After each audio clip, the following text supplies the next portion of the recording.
Test 3. This is the IELTS listening test. You will hear a number of different recordings and you will have to answer questions on what you hear. There will be time for you to read the instructions and questions, and you will have a chance to check your work. All the recordings will be played once only. The test is in 4 parts. At the end of the test, you will be given 10 minutes to transfer your answers to the answer sheet. Now turn to Part 1.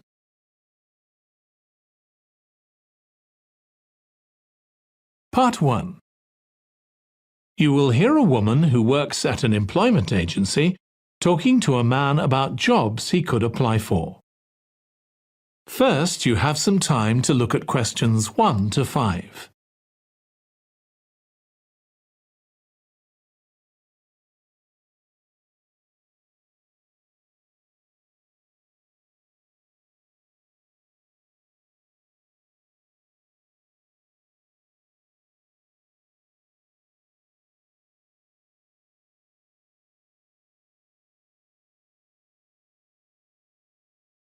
Now listen carefully and answer questions 1 to 5. Good morning. Thanks for coming in to see us here at the agency, Joe. I'm one of the agency representatives and my name's Sally Baker. Hi, Sally. I think we spoke on the phone, didn't we? That's right, we did. So thank you for sending in your CV.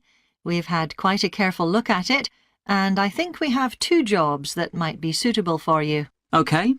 The first one is in a company based in North London. They're looking for an administrative assistant. OK. What sort of company is it? They're called Home Solutions, and they design and make furniture. Oh, I don't know much about that, but it sounds interesting. Yes, well, as I said, they want someone in their office, and looking at your past experience, it does look as if you fit quite a few of the requirements. So on your CV it appears you've done some data entry? Yes. So that's one skill they want. Then they expect the person they appoint to attend meetings and take notes there. OK. I've done that before, yes. And you need to be able to cope with general admin. Filing and keeping records and so on. That should be OK. And in my last job, I also had to manage the diary. Excellent. That's something they want here too. I'd suggest you add it to your CV. I don't think you mentioned that, did you? No. So, as far as the requirements go, they want good computer skills, of course, and they particularly mention spreadsheets. That should be fine. And interpersonal skills, which would be something they'd check with your references. I think that should be OK, yes. Then they mention that they want someone who is careful and takes care with details. Just looking at your CV, I'd say you're probably all right there. I think so, yes. Do they want any special experience? I think they wanted some experience of teleconferencing. Oh, I've got 3 years' experience of that. Let's see. Yes, good. In fact, they're only asking for at least 1 year, so that's great. So is that something that might interest you? It is, yes. The only thing is, you said they were in North London, so it would be quite a long commute for me. OK. Before you hear the rest of the conversation, you have some time to look at questions 6 to 10.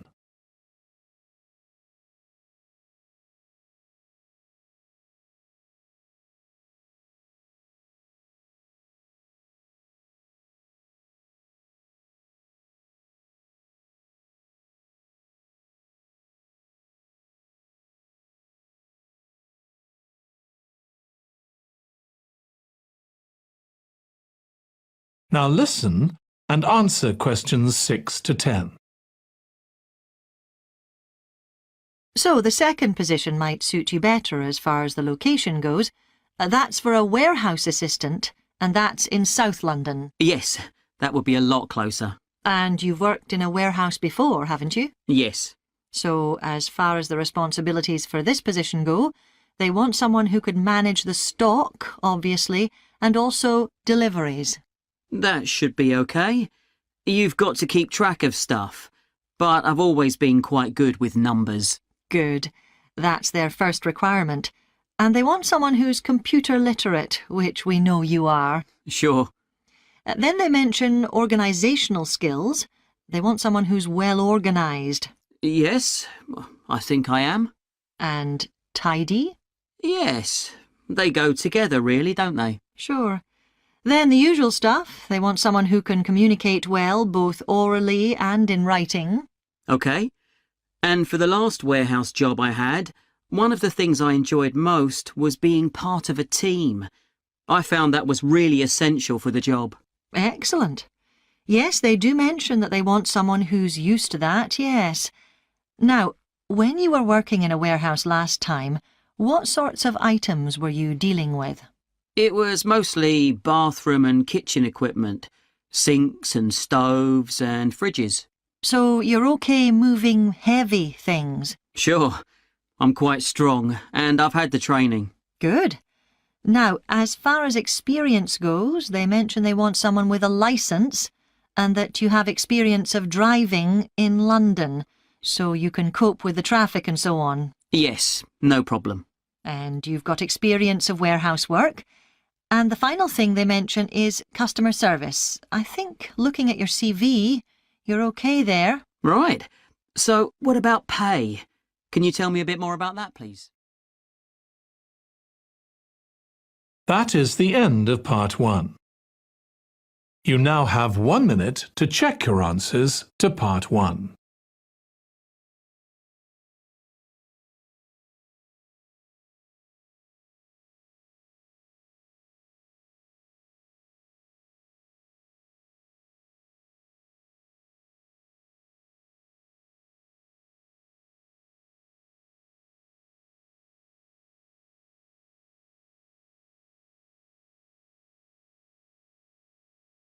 Part 2.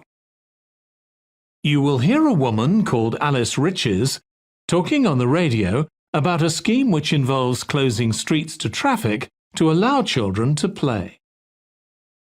First, you have some time to look at questions 11 to 16.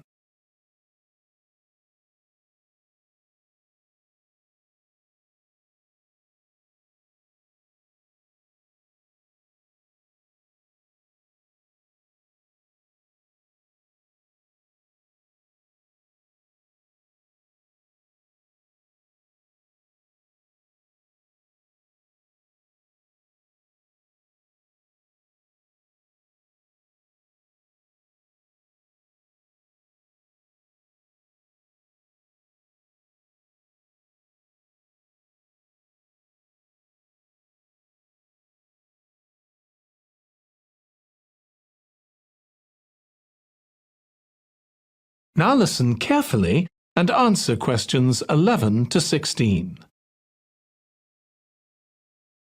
My guest on the show today is Alice Riches, who started the Street Play scheme where she lives in Beechwood Road. For those of you that don't already know, Street Play involves local residents closing off their street for a few hours so that children have a chance to play in the streets safely. She started it in her own street, Beechwood Road, and the idea caught on. And there are now street play schemes all over the city. So when did you actually start the scheme, Alice? Well, I first had the idea when my oldest child was still a toddler. So that's about 6 years ago now. But it took at least 2 years of campaigning before we were actually able to make it happen. So the scheme's been up and running for 3 years now. We'd love to be able to close our road for longer, for the whole weekend, from Saturday morning until Sunday evening, for example. At the moment, it's just once a week. But when we started, it was only once a month. But we're working on it. So what actually happens when Beechwood Road is closed? We have volunteer wardens, mostly parents, but some elderly residents too, who block off our road at either end. The council have provided special signs, but there's always a volunteer there to explain what's happening to any motorists. Generally, they're fine about it. We've only had to get the police involved once or twice. Now, I should explain that the road isn't completely closed to cars, but only residents' cars are allowed. If people really need to get in or out of Beechwood Road, it's not a problem as long as they drive at under 20 kilometres per hour. But most people just decide not to use their cars during this time, or they park in another street. The wardens are only there to stop through traffic. So, can anyone apply to get involved in street play? Absolutely.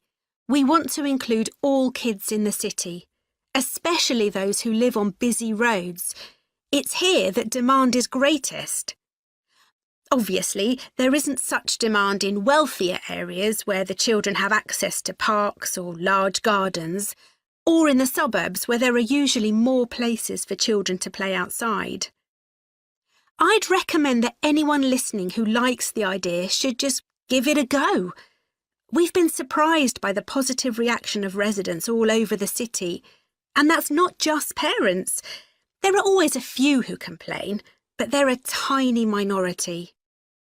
On the whole, everyone is very supportive and say they're very happy to see children out on the street, even if it does get quite noisy. Before you hear the rest of the conversation, you have some time to look at questions 17 to 20.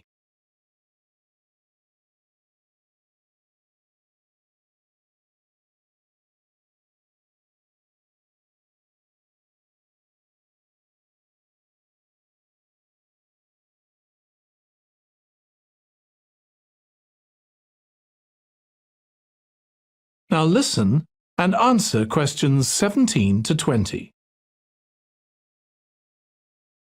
There have been so many benefits of street play for the kids. Parents really like the fact that the kids are getting fresh air instead of sitting staring at a computer screen, even if they're not doing anything particularly energetic. And of course, it's great that kids can play with their friends outside without being supervised by their parents. But for me, the biggest advantage is that kids develop confidence in themselves to be outside without their parents. The other really fantastic thing is that children get to know the adults in the street. It's like having a big extended family. It certainly does have a lot of benefits. I want to move on now and ask you about a related project in King Street. Right. Well, this was an experiment I was involved in, where local residents decided to try and reduce the traffic along King Street, which is the busiest main road in our area, by persuading people not to use their cars for one day. We thought about making people pay more for parking, but we decided that would be really unpopular.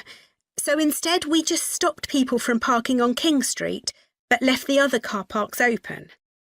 It was surprising how much of a difference all this made. As we'd predicted, air quality was significantly better. But what I hadn't expected was how much quieter it would be, even with the buses still running. Of course, everyone said they felt safer, but we were actually amazed that sales in the shops went up considerably that day. We thought there'd be fewer people out shopping, not more. That's really interesting. So, the fact that the street was... That is the end of part 2. You now have 30 seconds to check your answers to part 2.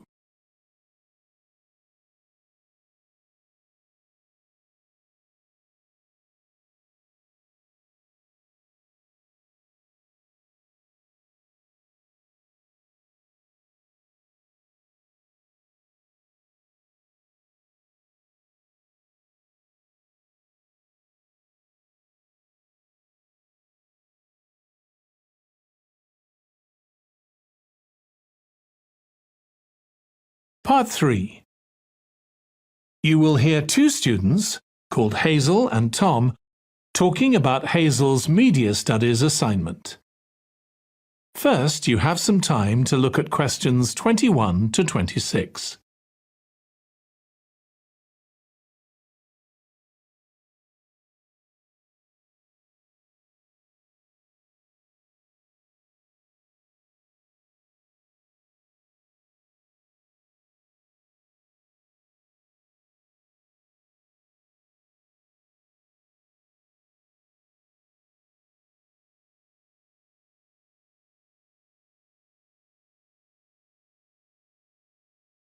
Now listen carefully and answer questions 21 to 26. Tom, could I ask you for some advice, please? Yes, of course. If you think I can help. What's it about? It's my first media studies assignment, and I'm not sure how to go about it. You must have done it last year. Is that the one comparing the coverage of a particular story in a range of newspapers? That's right. Oh, yes. I really enjoyed writing it. So, what sort of things do I need to compare? Well, there are several things. For example, there's the question of which page of the newspaper the item appears on. You mean because there's a big difference between having it on the front page and the bottom of page 10, for instance? Exactly. And that shows how important the editor thinks the story is. Then there's the size. How many column inches the story is given. How many columns it spreads over. And I suppose that includes the headline. It certainly does. It's all part of attracting the reader's attention. What about graphics? Whether there's anything visual in addition to the text? Yes, you need to consider those too, because they can have a big effect on the reader's understanding of the story. Sometimes a bigger effect than the text itself. Then you'll need to look at how the item is put together. What structure is it given? Bear in mind that not many people read beyond the first paragraph. So what has the journalist put at the beginning? And if, say, there are conflicting opinions about something, does one appear near the end where people probably won't read it? And newspapers sometimes give wrong or misleading information, don't they? Either deliberately or by accident. Should I be looking at that too? Yes, if you can. Compare what's in different versions. And as far as possible, try and work out what's true and what isn't. And that relates to a very important point. What's the writer's purpose? Or at least the most important one, if they have several. It may seem to be to inform the public, but often it's that they want to create fear or controversy, or to make somebody look ridiculous. Gosh, I see what you mean. And I suppose the writer may make assumptions about the reader. That's right. About their knowledge of the subject, their attitudes, and their level of education, which means writing so that the readers understand without feeling patronised. All of that will make a difference to how the story is presented. Before you hear the rest of the discussion, you have some time to look at questions 27 to 30.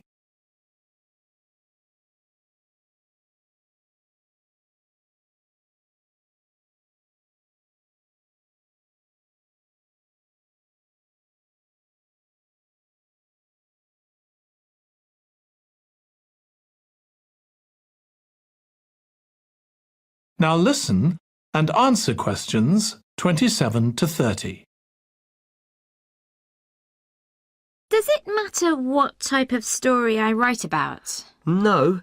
National or international politics, the arts, anything, as long as it's covered in 2 or 3 newspapers. Though, of course, it'll be easier and more fun if it's something you're interested in and know something about. And on that basis, a national news item would be worth analysing. I'm quite keen on politics, so I'll try and find a suitable topic. What did you choose for your analysis, Tom? I was interested in how newspapers expressed their opinions explicitly. So I wanted to compare editorials in different papers, but when I started looking, I couldn't find 2 on the same topic that I felt like analysing. In that case, I won't even bother to look. So in the end, I chose a human interest story, a terribly emotional story about a young girl who was very ill, and lots of other people, mostly strangers, raised money so she could go abroad for treatment. Actually, I was surprised. Some papers just wrote about how wonderful everyone was, but others considered the broader picture, like why treatment wasn't available here. I usually find stories like that raise quite strong feelings in me. I'll avoid that. Perhaps I'll choose an arts topic, like different reviews of a film or something about funding for the arts. I'll think about that. Yes, that might be interesting. Okay, well, thanks a lot for your help, Tom. It's been really useful. You're welcome. Good luck with the assignment, Hazel. That is the end of Part 3. You now have 30 seconds to check your answers to Part 3.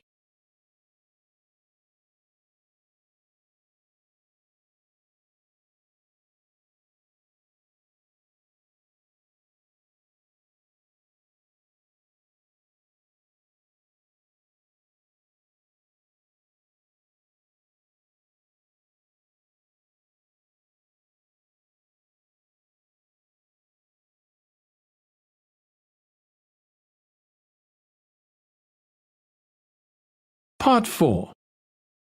You will hear part of a lecture on the early history of keeping clean. First, you have some time to look at questions 31 to 40.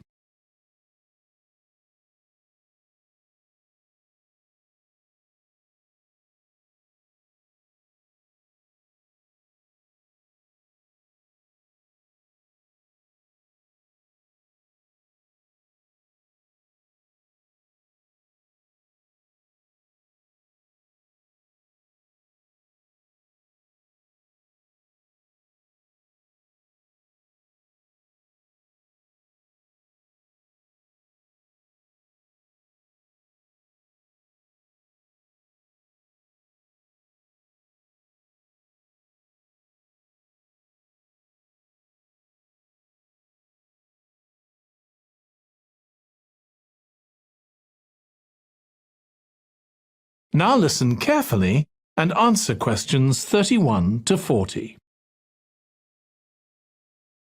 Nowadays, we use different products for personal cleanliness, laundry, dishwashing and household cleaning, but this is very much a 20th century development. The origins of cleanliness date back to prehistoric times. Since water is essential for life, the earliest people lived near water and knew something about its cleansing properties, at least that it rinsed mud off their hands. During the excavation of ancient Babylon, evidence was found that soap making was known as early as 2800 BC. Archaeologists discovered cylinders made of clay, with inscriptions on them saying that fats were boiled with ashes. This is a method of making soap, though there's no reference to the purpose of this material. The early Greeks bathed for aesthetic reasons and apparently didn't use soap. Instead, they cleaned their bodies with blocks of sand, pumice and ashes, then anointed themselves with oil and scraped off the oil and dirt with a metal instrument known as a strigil. They also used oil mixed with ashes. Clothes were washed without soap in streams. The ancient Germans and Gauls are also credited with discovering how to make a substance called soap, made of melted animal fat and ashes. They used this mixture to tint their hair red. Soap got its name, according to an ancient Roman legend, from Mount Sapo, where animals were sacrificed, leaving deposits of animal fat. Rain washed these deposits, along with wood ashes, down into the clay soil along the river Tiber. Women found that this mixture greatly reduced the effort required to wash their clothes. As Roman civilization advanced, so did bathing. The first of the famous Roman baths, supplied with water from their aqueducts, was built around 312 BC. The baths were luxurious, and bathing became very popular. And by the 2nd century AD, the Greek physician Galen recommended soap for both medicinal and cleansing purposes.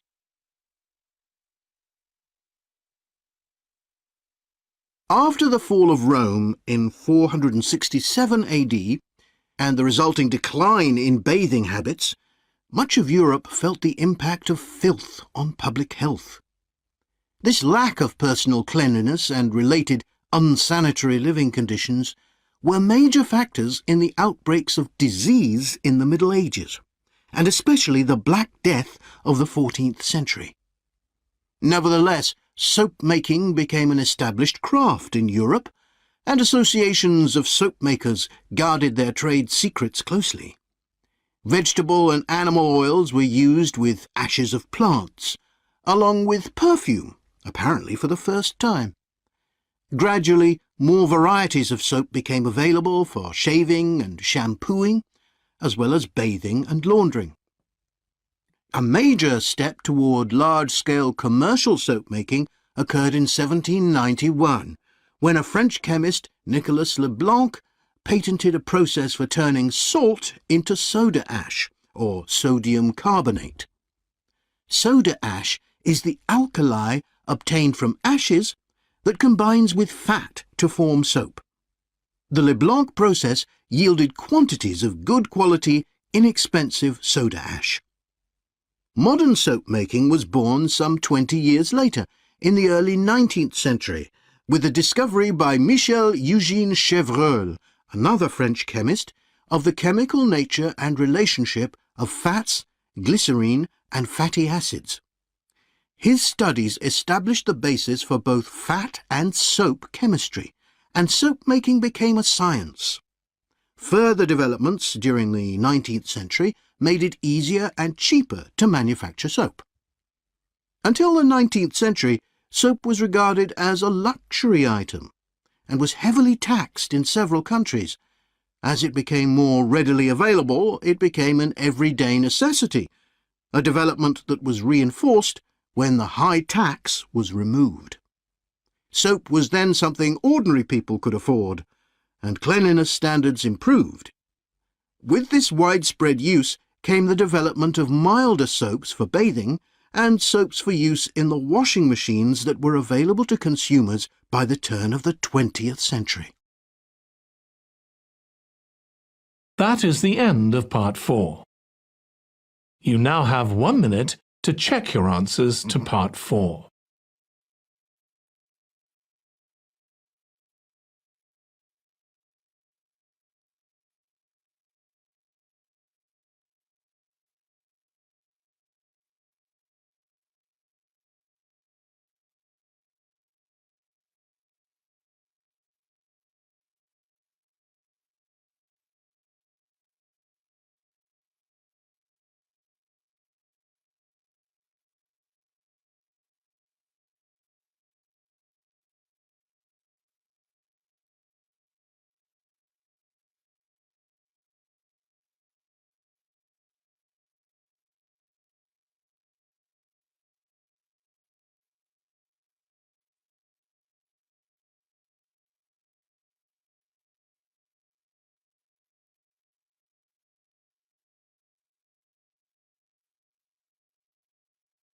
That is the end of the listening test. In the IELTS test, you would now have 10 minutes to transfer your answers to the answer sheet.